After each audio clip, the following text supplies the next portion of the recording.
Mongoose is, I want to pitch my graveyard to Treasure Cruise. That is the cost. You cannot play those two cards together.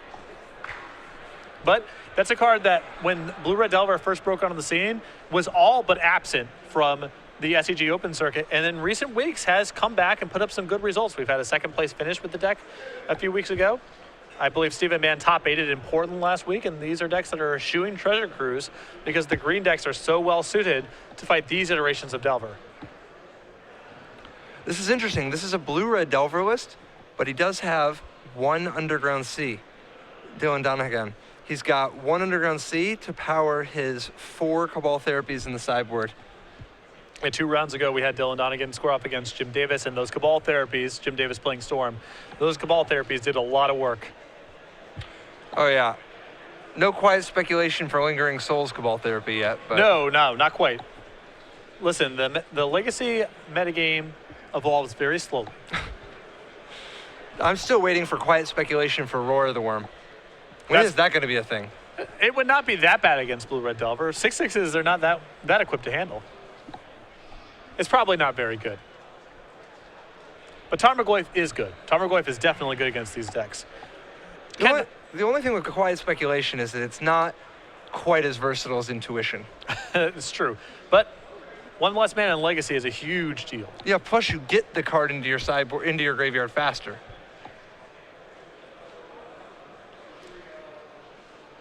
So are we seeing keep from both sides? Looks like both players are snapping it off.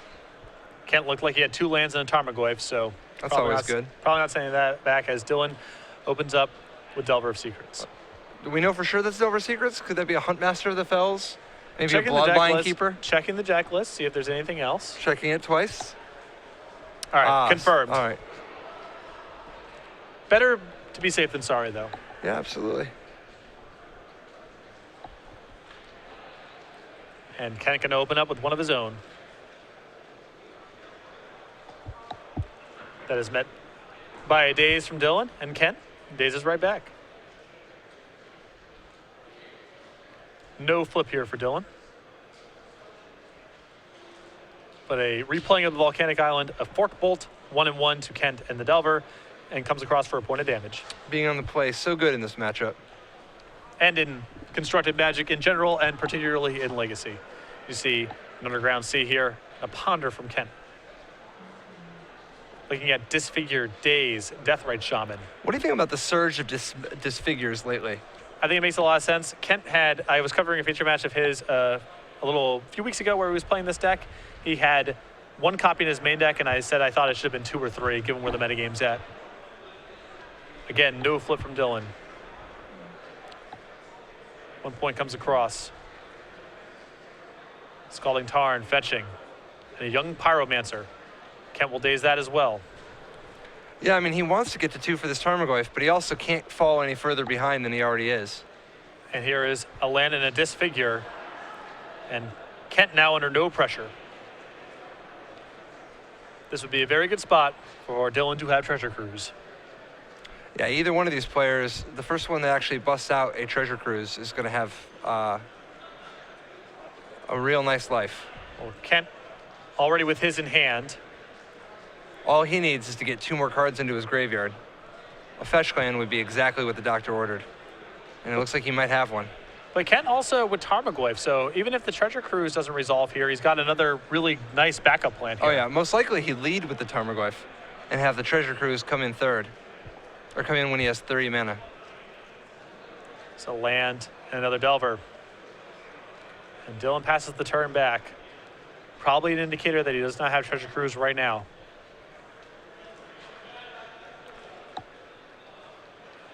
Interesting. Ponder the play for Kent. Kind of an indication that he is on the Treasure Cruise plan, not the Tarmogoyf plan. Well, he also may be concerned about days in this spot. He may say, well, I can spend this turn, for example, pondering and playing Deathrite Shaman. If the Deathrite Shaman gets dazed, no big deal. And that opens up, you know, an even greater likelihood that the Tarmogoyf and or the Treasure Cruise resolve. Absolutely. So it looks like we are going to see the Deathrite Shaman. Dylan says that's fine. This time, ooh, Treasure Cruise. All right. And so it starts here. Going to lead off the turn here with the Treasure Cruise.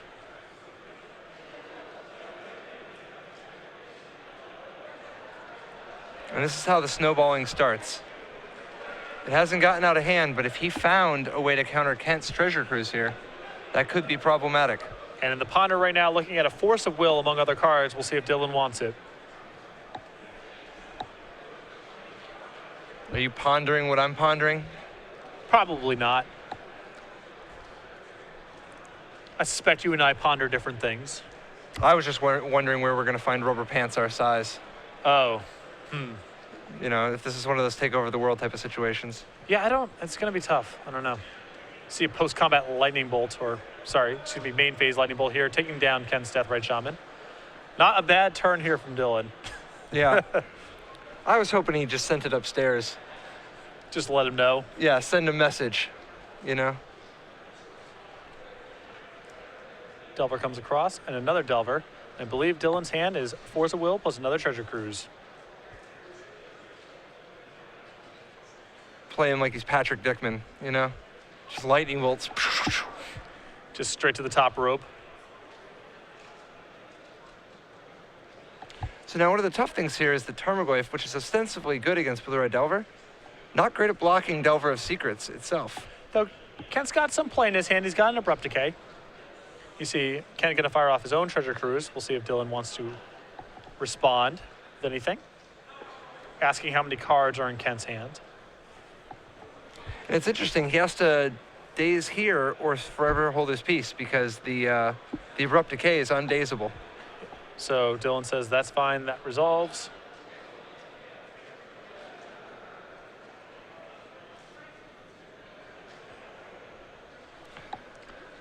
An underground C for Kent. Has the option here to just Abrupt Decay, not play into a daze. Just going to pass the turn back, holding up his Abrupt Decay. And then we see a fetch land from Dylan. This might be another Treasure Cruise. Why not? Question is, does he swing first? I would. If you draw out the Abrupt Decay, saves you mana. And here's the Treasure Cruise. And Ken says, that's fine, I guess. Yep, things definitely snowballing for Dylan. Monastery Swift Spear. Looking real good to have not attacked first, getting that extra damage in. And there's an Abrupt Decay on the flipped Delver of Secrets. And a post-combat Young Pyromancer. So this is why you need to have like Golgari Charm. And now Ken in a bit of a trouble with his colored mana. Only has the one green. It's going to go after Underground C with the Wasteland. Cast Tarmogoyf. And Dylan says, no thanks. And that's really rough for Kent because that was basically his whole prize this game was getting to Tarmogoyf, and now does not resolve. Deathrite Shaman. Dylan untaps. Reveals the Delver of Secrets. Nothing. So, does Kent have an Abrupt Decay? I believe he still has one left in his hand. Yeah, this Young Pyromancer could be problematic. He's going to go ahead and block a token, take 3 points of damage, falls to 8. Another Pyromancer. Yeah, this is what happens when you Treasure Cruise. You end up with just so many more resources than your opponent. Kent drawing a Tarmogoyf, but again, only one green source in hand right now. Cannot cast Abrupt Decay and Tarmogoyf in the same turn. Deathrite Shaman would have to be the only way. But then he loses that as a blocker. Yeah. I guess he could block an Abrupt Decay. That might have to be the play. Sure. Here's a Brainstorm. Force of Will. Daze, another Force of Will. Things are getting desperate.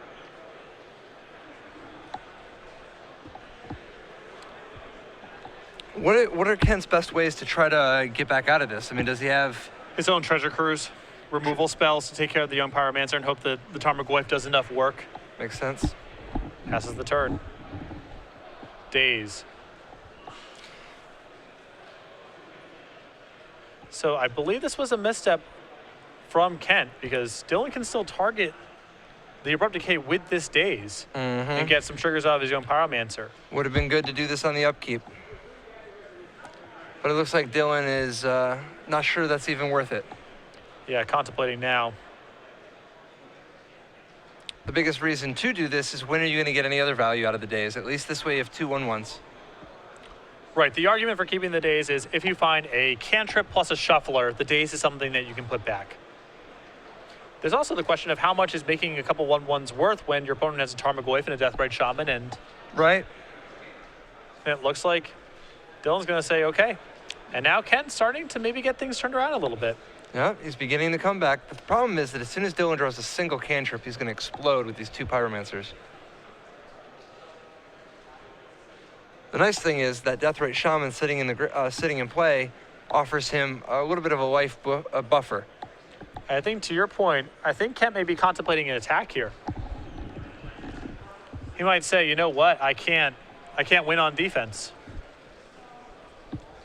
Maybe he has to hope Dylan misses his draws for a couple turns, just finds lands and creatures, and Tarmogoyf can start applying some real pressure.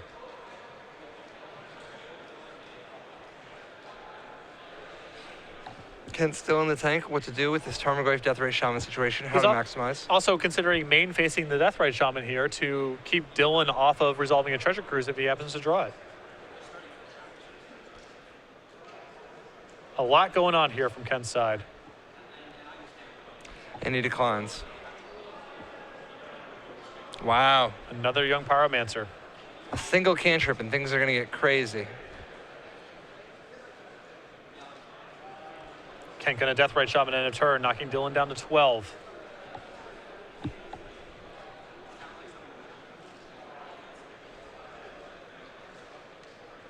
Now, at what point does Kent go on the offensive here and try to win the game with Tarmogoyf? If ever. Yeah, I don't know. I mean, particularly now that he's looking at 4 attackers, I think there's a good chance that he's just going to hide behind this Deathrite Shaman and try to milk that for a little bit. We'll see. This game is going to get out of hand real fast if Dylan draws a spell.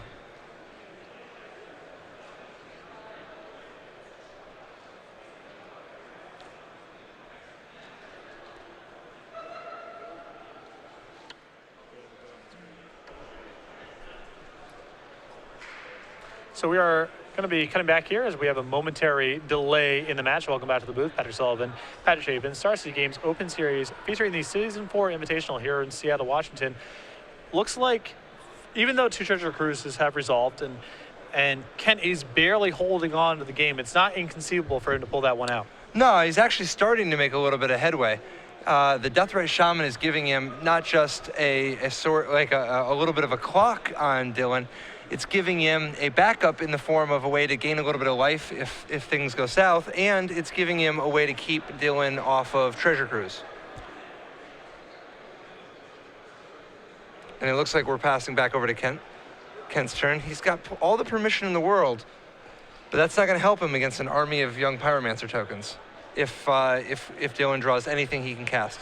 And Kent says go again. Ooh. And there is the cantrip you mentioned. This is where it goes, this is where things escalate very quickly. Gataxian Pro reveals a hand of days and 2 Force of Wills. What are your thoughts on just using a Force of Will right here? The only problem is you walk into a daze. No, I mean alternate casting it. I know. You walk into a daze to make 3 more tokens. Trigger. Yep. And then you're just dead on board. Fair point. This is a real tough spot now.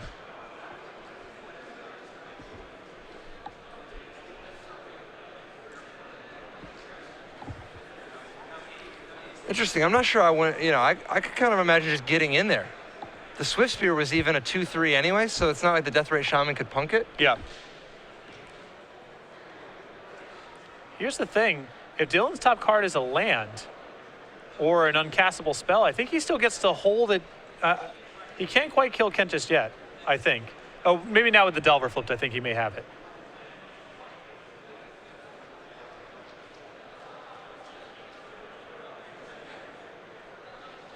1, 2, 3, 4, 5, 6, 7, 8, 9. That's 10. It's going to have to block 2 Pyromancers and then drop to 1. This is where that extra damage would have been helpful, but yeah. It's going to be hard for Kent to come back game 1. I don't think he has any cards in his deck that can make up this kind of ground. He's got Death Ray Shaman, which could potentially gain him 2 extra life, but he's just too far behind. Counting again, confirming to make sure he has to block the way that he has to block. Well, he could block elsewise. He just has to use the Death Ray Shaman to gain 2 life. Yeah.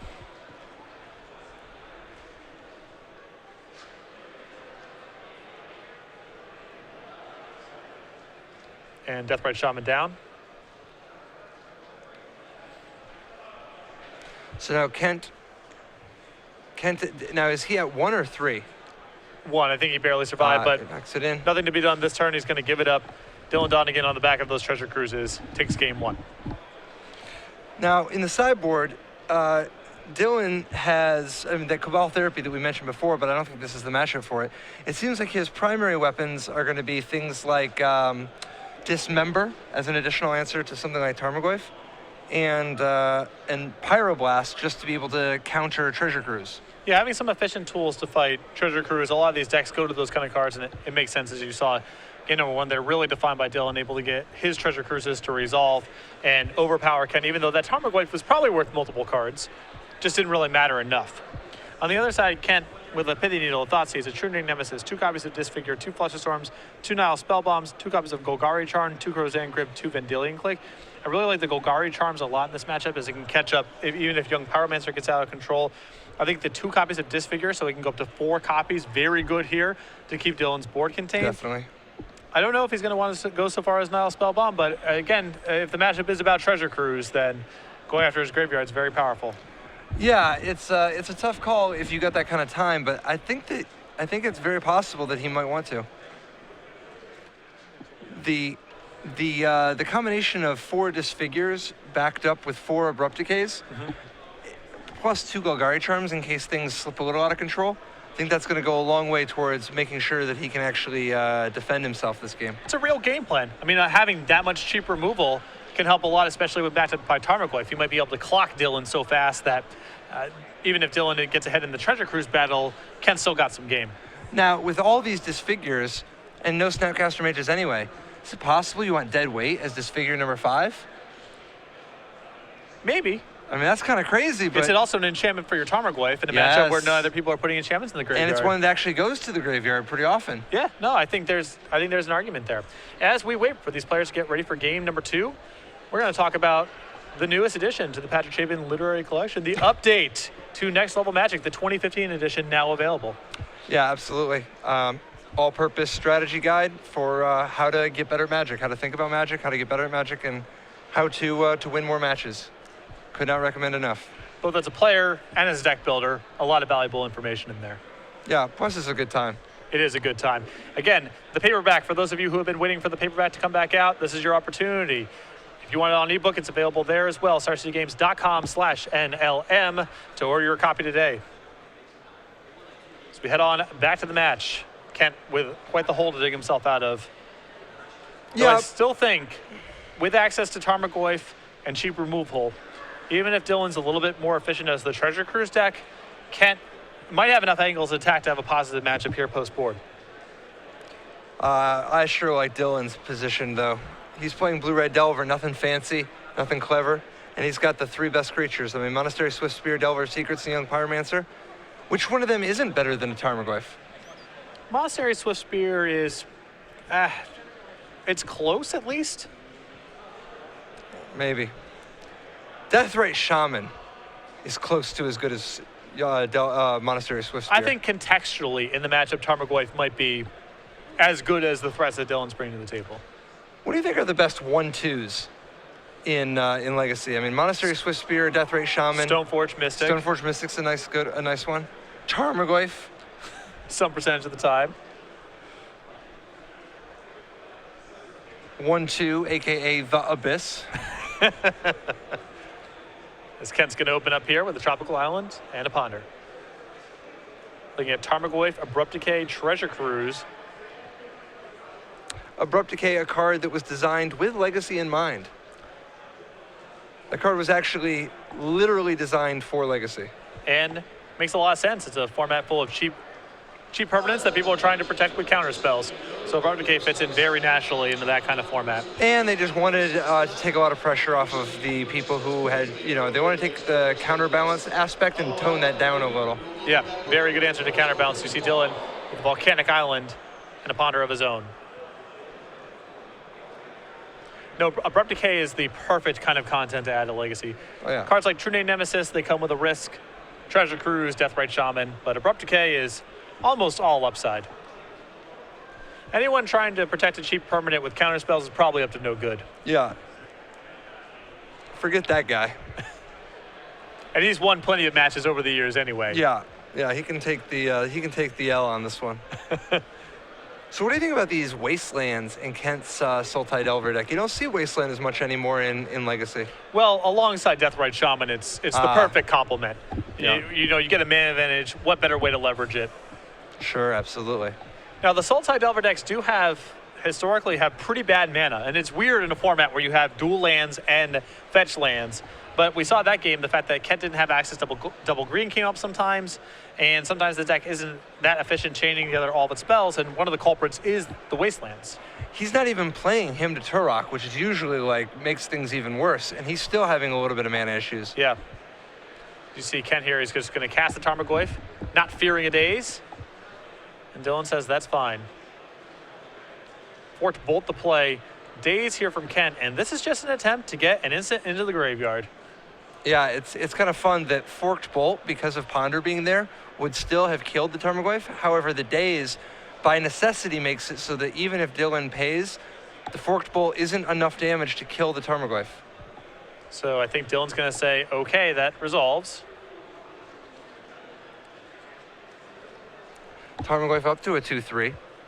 And Dylan with a land there, it's, if he's not going to fetch, that's going to stun his development as well.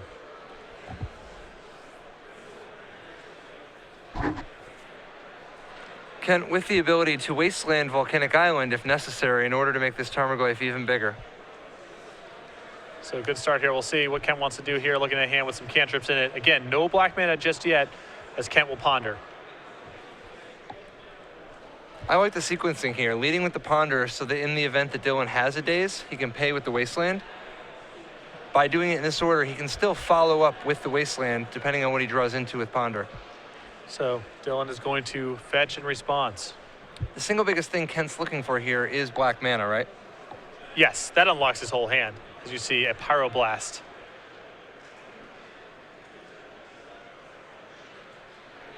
Dylan, very aware that Kent is not satisfied with his hand, needs to dig into something more. So Tarmogoyf now at 3/4, instant land sorcery.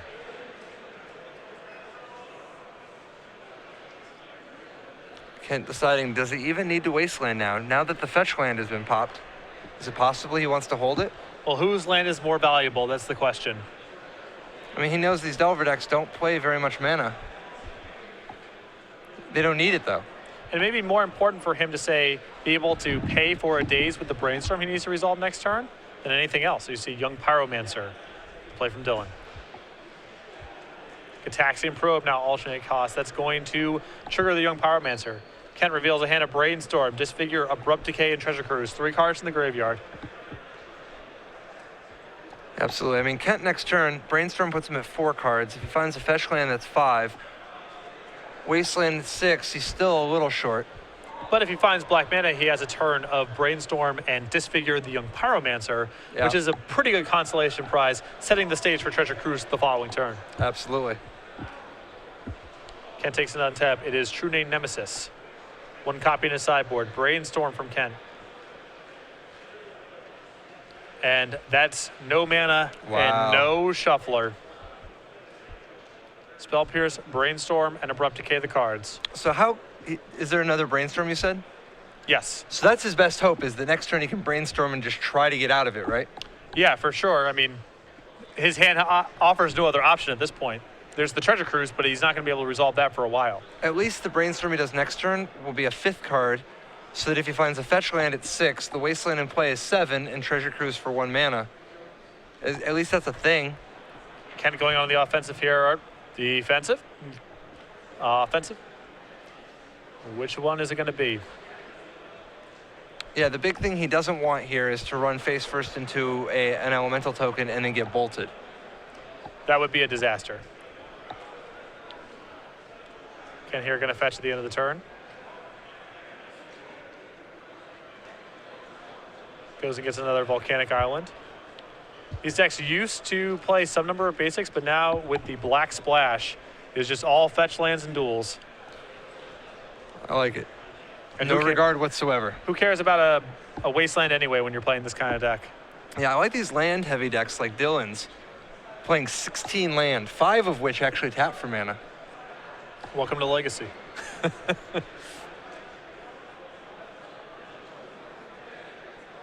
So Dylan with an extra elemental token as a result of the end step brainstorm. We talked about Kent looking for black mana. What's Dylan looking for? Anything at all. Anything's fine. He just wants gas, whether it's Treasure Cruise, some burn, cantrips, whatever. Dismember would definitely play. You see Dylan's just going to use a couple bolts here, take care of that Tarmogoyf, and that's going to open up some attacking. Yeah, he even gets to send one upstairs because of the fork bolt splitting. There's quite the army. And a Delver. This is about the time you want that Golgari charm, but he doesn't have the black mana. Or the Golgari charm. Mm-hmm. Fortunately, brainstorm. When he gets 2 fresh looks at it, it could be black mana and Golgari charm. Misty Rainforest. Well, that is a start. It unlocks his hand, but has too much damage already been done. Yeah, I mean, he's not at critical low life yet. However, he's so far behind on board. This is a tough spot for Kent. His back is against the wall, but he's got a lot of options. He's got a lot of plays he can make.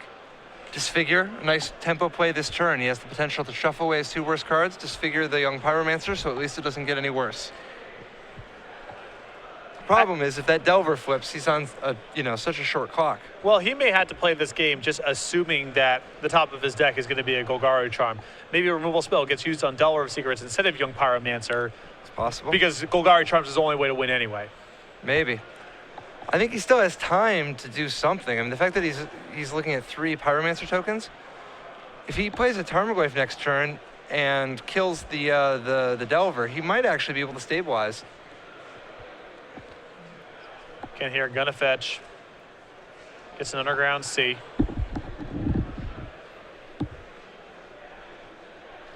Kent having to decide how much can he afford to, how greedy can he be? How much is he counting on drawing a Golgari charm? And I think it might be the only way out. The nice thing about True Name Nemesis, though, if he can deal with the Delver and the Pyromancer, True Name Nemesis could potentially hold off these tokens. It's true. He can maybe block. You see Brainstorm revealed to the Delver Secrets on upkeep. Ken's going to take that opportunity to disfigure the Delver Interesting. And this is letting the Pyromancer live despite knowing Brainstorm is on top. That's pushing pretty hard on the Golgari charm avenue. And I like it. Like I said, I think he's not going to win this game any other way. And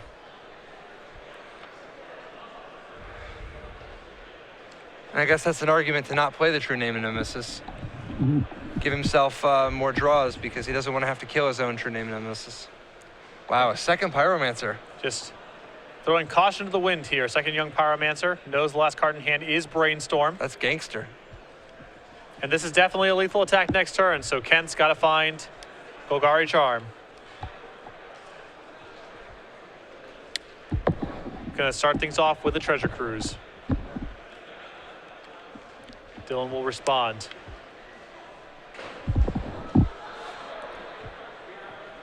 Yeah, I mean, Dylan would absolutely love to find a Pyroblast off of this Brainstorm.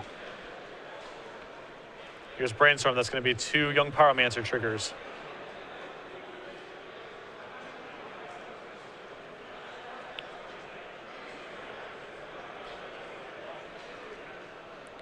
Drawn 1, 2 go back. Treasure Cruise resolves. Disfigure. Tarmogoyf.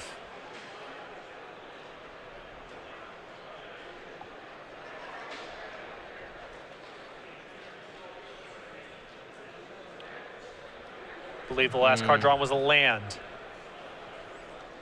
It's tough without the Golgari charm. And he shows the hand, and that's going to do it. Ken Ketter loses to Dylan Donegan 2-0, and Dylan, one player who's trying to maybe sneak his way at the last moment into the Players' Championship, a perfect 8-0 day one. Well, you